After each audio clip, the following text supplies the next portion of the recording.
It's a good time, like it's something that you can look forward to.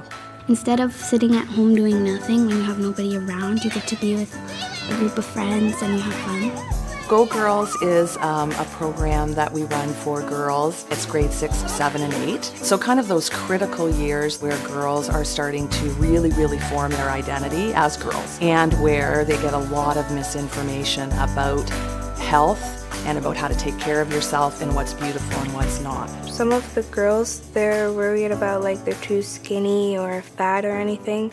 I think girls this age are always kind of struggling with sort of self-esteem and body issues and things like that. But I think this specific kind of generation of girls also has a lot of things to do with sort of Facebook and cyberbullying and a lot of new things that kind of the adult generation now wouldn't necessarily have dealt with. The mentors are young women who they can relate to. To me, they're almost like my age, and they really do understand me. It's a 7-week program, and each session is an hour and a half long. So we're in the drama room, and so there's always just kind of wigs around. And so sometimes you'll sit down for chats in the beginning, and one of the girls will show up with an Einstein wig and a little, old cape, and you're kind of like, all right, well, Einstein's joining us, that's fine.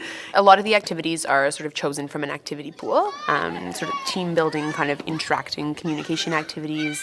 The girls are more sort of grown up and mature than I expected it to be. I think it's more of a kind of, getting to know them and spending time with them and less of a top-down instruction approach. What we try and do is talk things through in a sort of getting them to think through the situation kind of way. I like to talk to her about my problems and everything because she's really nice and she listens to me too. I think Naisha is an example of a success story for Go Girls, and I think sort of Naisha describes herself as someone who's becoming less shy over time. Yeah, last year I was really shy. I couldn't talk in front of like the whole class and everything, but this year I can. The kind of growth I see in Naisha is this sort of leadership role that's coming out, and whenever we'll play a game, all the girls want to be with Naisha and pair with Naisha. I started writing out my feelings on paper. Naisha's poetry is very honest, and I think it's sort of reflects some of the things that girls are dealing with at that age. I guess I'm always surprised by how insightful and helpful they can be for each other. There's lots of people that care about you, and when you're ever hurt or something's wrong, you can always tell them. They're like my family, and they're always there for me. They sort of blossom and open up over time, and some of those, weird little quirky pieces that you don't necessarily show people on the first day kind of come out.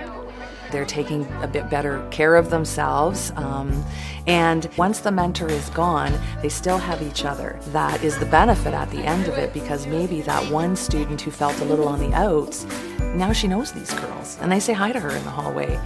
We are best friends. Sometimes we fight, sometimes we don't. We can tell each other anything. We can do any and everything together. We are best friends, and that's all that matters.